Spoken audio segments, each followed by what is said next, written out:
Good morning. No doubt this will be a very emotional day as Frisco Memorial football hosts its first home game since the sudden death of fellow teammate Austin Metcalf.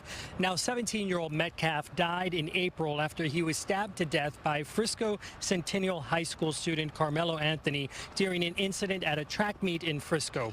Anthony has been charged with first-degree murder and has claimed self-defense. The case now set to go to trial next June. Meanwhile, Austin Metcalf's friends and teammates try to move forward. In this recent video, the football team posted to social media to promote the season. Austin's twin brother, Hunter Metcalf, talked about mentoring younger players, just like his brother did when he first joined the team. And here's what he had to say. I got mentored more than I mentored them. Like my brother, when I came into this program, really mentored me and taught me how to fit into this program, how to lead and stand out. Hunter, who wears jersey number 12, is a team captain this year, and Austin is an honorary captain. The team has made its motto for this season A11 in with ones instead of L's to stand for number 11, which is Austin's jersey number. Now, the game against Woodrow Wilson High School kicks off at 7 p.m. here at the Ford Center. Live in Frisco this morning, I'm Alex Boyer for Good Day. Well, good morning, Paige. Two firefighters with Fort Worth Fire Department were hurt on Wednesday. Now, one of them is still in the hospital. He is being treated here at Parkland Hospital's burn unit.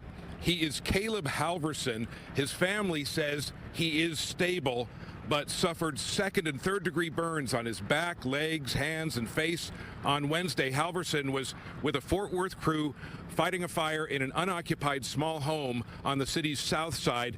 Halverson was pinned under some burning debris after part of the roof collapsed. He called out for help, unable to reach his radio. His fellow firefighters found him. The weight of the debris required additional manpower and tools before his crew could free him.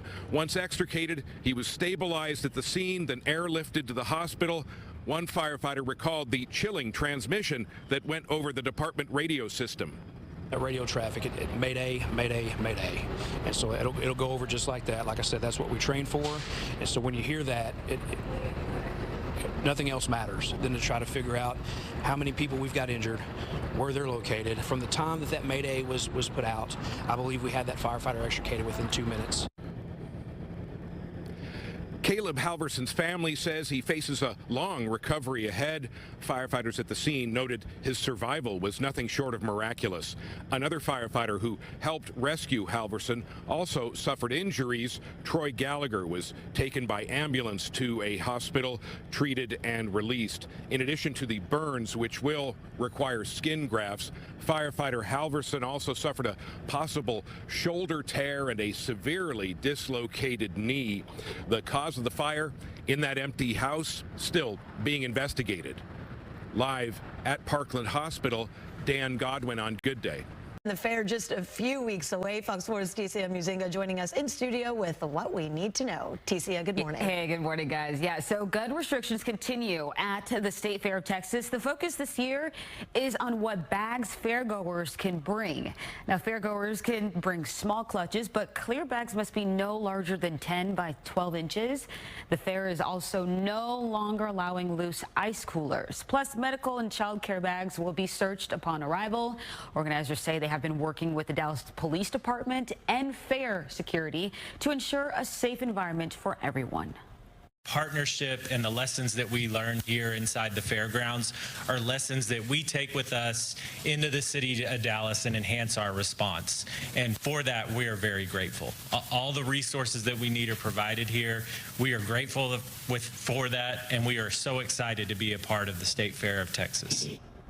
Well, fairgoers are not allowed to bring any weapons, including guns, to the fair, even if you have a carry license permit. The rule does not apply to peace officers, though. Attorney General Ken Paxton challenged that gun ban, but the Texas Supreme Court allowed it to stay in place. Guests can use a QR code to report any danger. Now, visitors 17 and younger must have an adult chaperone 21 years or older after 5 p.m.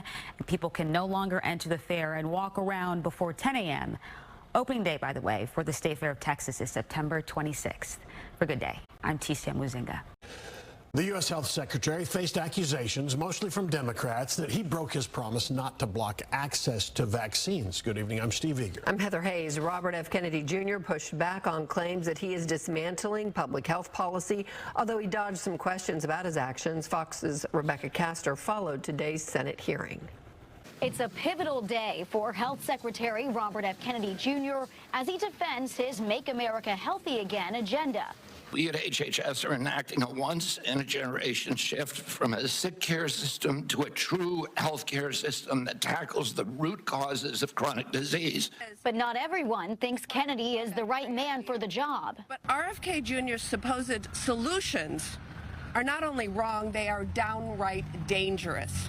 Lawmakers, including Republican Senator and Dr. Bill Cassidy, are alarmed by some of Kennedy's recent moves.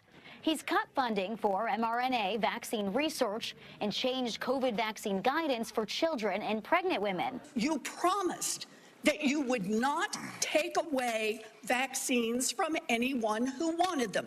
You just changed the classification of the COVID vaccine. I'm not taking them away from people, Senator. It takes it away if you can't get it from your pharmacist. Well, most Americans are going to be able to get it from their pharmacy for free. Most Americans will be able to get it from their pharmacy for free. The question is, everyone who wants it, that was your promise. I know I didn't. I never promised that I was going to recommend products with which there is no indication. He's also shaking things up at the CDC. The director was fired by the White House just last week, and Kennedy replaced every member of a key vaccine advisory panel. We are the sickest country in the world. That's why we have to fire people at CDC. They did not do their job. Scientists and doctors are saying otherwise. They're all wrong, too. They're all lying, according to you. The scientists and doctors are supporting me all over the country. More than 1,000 current and former HHS employees and plenty of Democratic lawmakers are calling for Kennedy to resign. You're the Secretary of Health and Human Services. You don't have any idea how many Americans died from COVID?